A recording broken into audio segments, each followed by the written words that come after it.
No guards shouted orders anymore. No whistles cut through the air. The gate stood open, and no one was watching. For the first time, the prisoners realized something unsettling. Nothing was forcing them to obey. And instead of relief, a quiet fear settled in. Because when control disappeared, they discovered something far more dangerous had taken its place. The realization did not arrive suddenly, nor did it announce itself through a single moment of clarity, but spread slowly through the camp like a change in temperature that no one could immediately explain. At first, it appeared only as a vague discomfort, an unease that settled in without a clear source, as the men began to sense that something fundamental had shifted beneath the surface of their daily routines. There were no longer voices demanding compliance, no punishments waiting for mistakes, and no visible force compelling obedience. Yet the absence of pressure did not bring the relief they had imagined during captivity. Instead, it exposed a silence that felt heavier than command, because silence offered no guidance and demanded no response. The men continued to move through the camp, performing familiar actions, but now those actions felt strangely hollow, as if detached from purpose. Morning arrived without instruction, and still the men rose from their bunks, dressing carefully and stepping outside at roughly the same time as always. The difference was subtle but profound. For the first time, they knew that nothing would happen if they stayed behind. Nothing would be taken from them if they refused to move, and no consequence waited if they ignored the rhythm that had governed their lives for so long. This knowledge did not empower them. It unsettled them. The yard felt larger now, not because its physical boundaries had changed, but because its meaning had. Without enforcement, space no longer carried instruction. Standing felt optional, walking felt unnecessary, and waiting lacked justification. Yet few men acted on this new freedom. Choice required intention, and intention had been eroded by years of responding rather than deciding. Some men paused mid-motion, suddenly aware that they were continuing out of habit alone. They noticed their own hesitation, the brief moment when the mind searched for a reason to proceed and found none. In those moments, uncertainty replaced fear, and uncertainty proved harder to manage. Fear could be endured, but uncertainty demanded something different, something the camp had never taught them to use. The absence of force created an internal tension that had nowhere to go. Without external pressure to resist or submit to, the men were left alone with their own impulses, many of which felt unfamiliar or unreliable. Doing nothing felt wrong, yet doing something without direction felt equally uncomfortable. Between these two states, many chose the familiar path of continuation. Conversations reflected this confusion. Men spoke less about rules and more about expectations, even when they could not clearly define whose expectations those were. Phrases like, "that's how it's done," or "that's how it's always been," replaced explicit instructions. In this way, obedience persisted without authority, sustained by shared memory rather than active enforcement. The camp no longer needed to impose discipline, because discipline had already been absorbed. Years of repetition had trained the men to anticipate structure, to align themselves with an order that no longer existed. When that order disappeared, it left behind an absence that felt dangerous, not because it threatened them, but because it required them to act without reference. Some men tested the boundaries cautiously, altering small details in their routines, delaying movements, or choosing different paths across the yard. These experiments rarely lasted. The discomfort they produced outweighed any sense of relief, reinforcing the idea that freedom, when unstructured, could be destabilizing. Returning to familiar patterns felt safer than navigating the uncertainty of choice. By the end of the day, It was clear that nothing external was forcing the men to obey anymore, yet obedience remained. The realization was not comforting. It suggested that captivity had reshaped something deeper than behavior, influencing how the men understood action, responsibility, and direction. The camp no longer controlled them through force, but through the habits it had cultivated over time. In this early stage, fear did not come from punishment or confinement.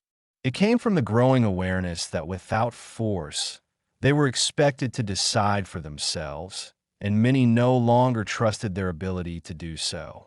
The loss of control was not replaced by freedom, but by uncertainty, and uncertainty became the most unsettling presence of all. Many people who enjoy these stories watch on television. Subscribing helps make sure the next story appears automatically. As the days continued without pressure or command, the men began to feel the weight of something they had not carried in a long time, a weight that did not come from labor or discipline, but from the quiet expectation that they should now decide for themselves. Inside the camp, where every action had once been shaped by instruction, the absence of force created a space that felt both open and empty, offering possibility without direction. Choice, when it returned, did not arrive as liberation. It arrived as responsibility, and responsibility demanded confidence that many no longer possessed. Deciding when to move, where to stand, or how to spend the day required an internal reference point that had been slowly eroded by years of compliance. Without external structure, even simple decisions felt disproportionately heavy. Some men found themselves pausing repeatedly, caught between options that carried no obvious consequence.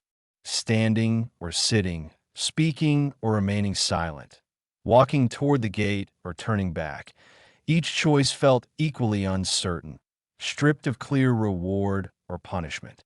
In this environment, indecision became common, not from laziness, but from an unfamiliarity with acting without permission. The camp, once defined by its rigidity, now presented too many possibilities at once. Paths crossed the yard freely, schedules dissolved into suggestion, and time itself seemed unanchored. Without imposed order, hours stretched unevenly, sometimes passing unnoticed, sometimes lingering uncomfortably. The men began to mark time through habit rather than intention, repeating familiar actions to create a sense of continuity.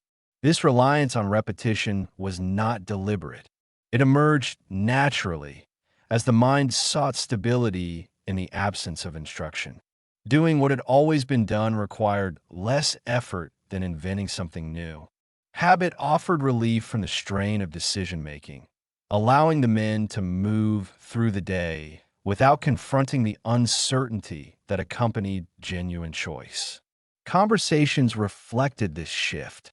Rather than discussing plans or intentions, men spoke in generalities, avoiding commitment to any particular course of action.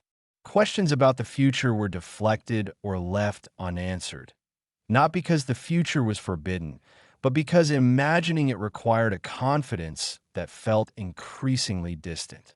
The present, structured loosely by routine, felt safer than any attempt to define what came next. The absence of consequence did not encourage experimentation as expected. Instead, it created hesitation. Without clear boundaries, actions felt exposed, as though every choice carried an unseen risk.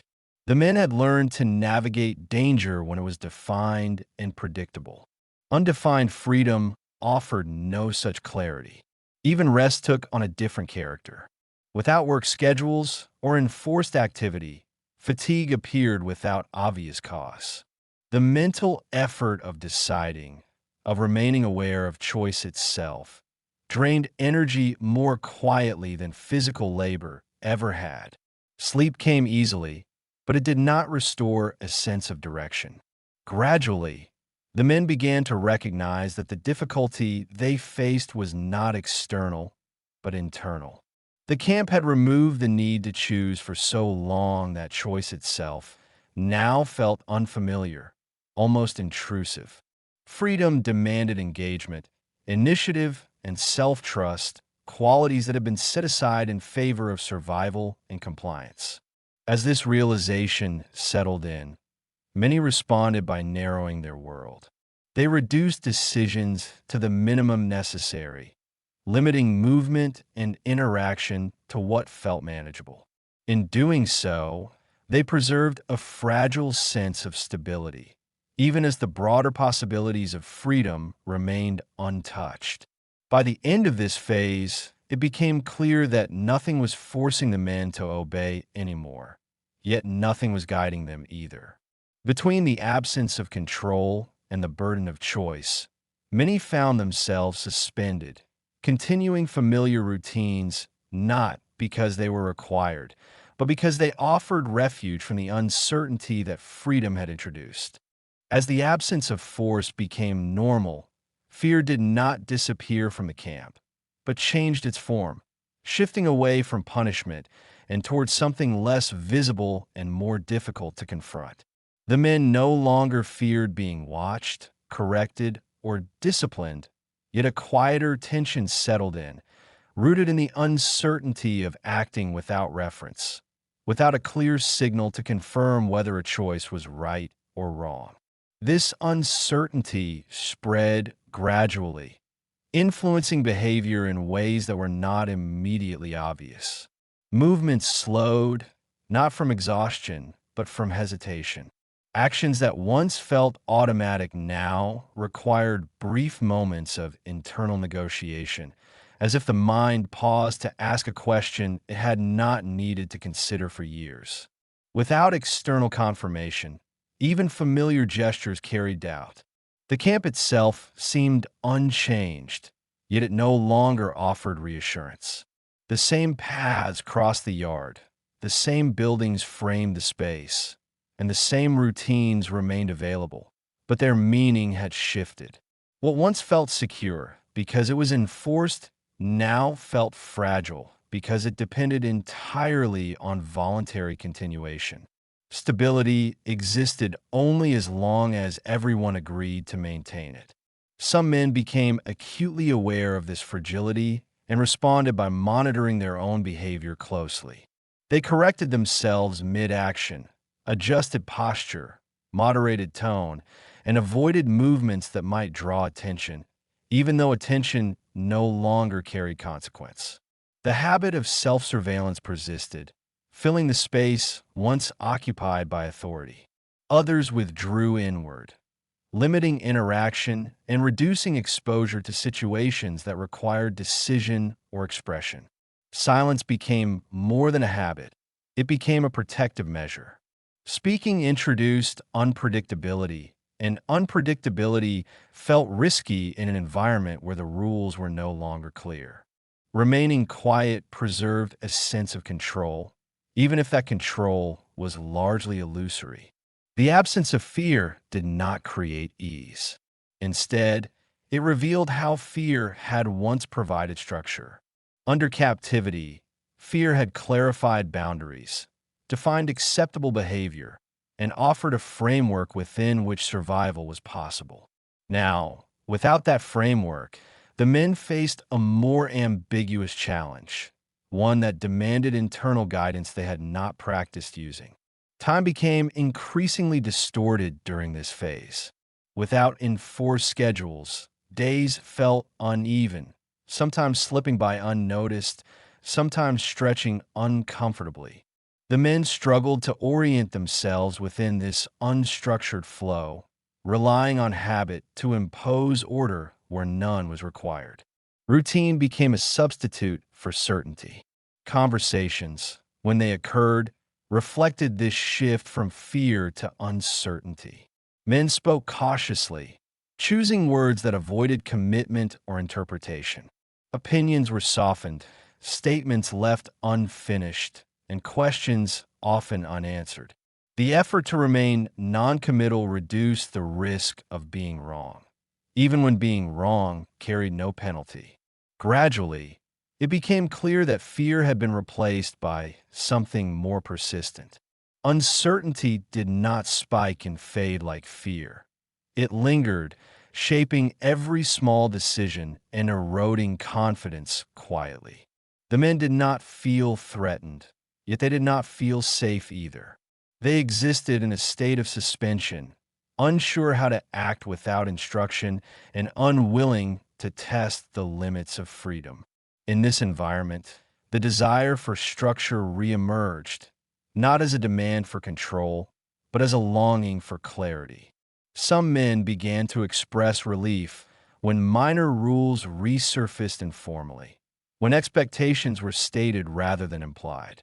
Even minimal guidance felt stabilizing, reducing the burden of constant decision-making. By the end of this phase, it was evident that fear had not been the greatest constraint of captivity. Fear had been understandable, manageable, and shared. Uncertainty, by contrast, was isolating, internal, and difficult to resolve. It required the men to trust themselves in ways they had not practiced, and many found that trust had been weakened by years of survival through obedience. As the camp continued to function without force, the men adjusted not by embracing freedom, but by narrowing their world further, minimizing situations that required initiative. In doing so, they avoided fear, but they also avoided growth, remaining within a self-imposed structure that felt safer than confronting the unknown. As uncertainty continued to shape daily life inside the camp, a subtle adjustment began to take place, not through orders or enforcement, but through the collective behavior of the men themselves. Without realizing it at first, they started to recreate a sense of order, filling the absence of authority with expectations that emerged quietly and spread without instruction. This process did not involve leadership or hierarchy. No one was appointed, and no roles were announced. Instead, patterns formed naturally, guided by repetition and reinforced by mutual observation. When one man aligned his belongings carefully, others followed. When someone arrived early to a familiar spot, the space around him adjusted accordingly. Order reappeared, not because it was demanded, but because it was mirrored. Correction became indirect. A pause in conversation, a prolonged glance, or a subtle shift in posture communicated disapproval more effectively than words ever had. These signals carried no threat, yet they were rarely ignored. The discomfort of standing out, of disrupting the fragile balance, proved enough to guide behavior. The men learned to regulate themselves by reading the room rather than responding to command. This internal system offered relief. In an environment where choice had become burdensome and uncertainty persistent, shared expectations reduced the need for constant decision-making. Knowing how to act, even without being told, restored a sense of stability that had been missing since authority faded. The camp began to feel organized again, though its structure now rested entirely on voluntary compliance. The men were not unaware of what was happening. Some recognized that they were recreating the very conditions they had once endured, yet awareness alone did not interrupt the process. Order, even self-imposed, felt preferable to ambiguity. The clarity it provided outweighed the discomfort of recognizing its origin. Over time, this collective regulation grew more efficient. Behavior aligned without discussion, routines synchronized without planning, and deviations became increasingly rare. The camp operated smoothly, not through force or fear, but through a shared understanding of what was acceptable. Authority had been replaced by consensus, and consensus proved just as effective. What made this system particularly enduring was its subtlety. Because it lacked visible enforcement, it felt less restrictive, even as it narrowed behavior. The men did not experience themselves as controlled, but as cooperative, contributing to a shared stability that benefited everyone. In this way, obedience transformed into participation. The absence of conflict reinforced the system further. Days passed without disruption, validating the arrangement and encouraging its continuation. The smoother life became, the less incentive there was to question the structure supporting it. Change, once feared for its uncertainty, now seemed unnecessary and even disruptive. As evening settled over the camp, the quiet carried a different quality than before. It was no longer empty or unsettling, but orderly and contained. The men returned to their barracks without prompting, settling into familiar rhythms that required no explanation. The camp functioned efficiently, sustained by habits that no longer required memory of their origin. In this phase, control no longer needed to be enforced or even acknowledged. It existed as an agreement maintained through observation and mutual adjustment. The men had learned to govern themselves according to standards shaped by captivity, carrying forward a structure that felt natural despite its origins. By the end of this period, it was clear that authority had not vanished. It had changed form. It no longer stood outside the man, issuing commands or imposing consequences. It had moved inward and outward at once, existing between them, sustained by shared expectations and the quiet pressure to belong. As the camp settled into this self-regulated rhythm, a strange form of stability returned, not the stability of peace or recovery, but the stability of predictability. Days began to resemble one another again, marked by repeated patterns that required little thought and even less decision-making. In a place where choice had become burdensome and uncertainty persistent, this predictability felt like relief. The men began to notice that the less they questioned, the easier the day felt. Movement became smoother when it followed familiar paths. Conversation felt safer when it remained within narrow boundaries, and time passed more comfortably when it was measured by routine rather than intention. In this way, obedience gradually transformed from habit into preference, not because the men admired control, but because control reduced the strain of freedom. Freedom, as an abstract concept, still existed beyond the open gate, yet it felt distant and undefined. It offered no clear structure, no immediate reassurance, and no promise of stability. The camp, by contrast, offered clarity even in its limitations. The men knew what to expect here, and knowing what to expect became a form of safety. This safety did not bring joy, but it did reduce friction. Emotional exposure decreased. Arguments became rare, and behavior aligned without negotiation. The camp ran quietly, efficiently, held together by mutual adjustment and a shared desire to avoid disruption. No one needed to enforce rules, because the discomfort of deviation was enough to keep most men within the familiar boundaries of expectation. Over time, the open gate became less meaningful, visible, but ignored, like an object that belonged to a different reality. Leaving would require not only movement, but a willingness to tolerate uncertainty, to accept the burden of choices without guidance. For many, that burden felt heavier than confinement itself, not because confinement was preferable, but because the mind had adapted to it so completely that alternative ways of living felt unfamiliar. The men did not describe this feeling openly, because language struggled to capture it. Instead, it revealed itself through small behaviors, through the way men delayed departure, returned quickly after stepping outside, or found reasons to remain near familiar spaces. The camp offered an environment where life was narrow but understandable, and understanding became more valuable than possibility. In this phase, The men were not held by force. They were held by the quiet comfort of predictability, by the relief of not having to decide constantly, and by the subtle pressure of shared expectations. Obedience did not feel like submission anymore. It felt like participation in a system that made the day bearable. The danger of this comfort was its durability.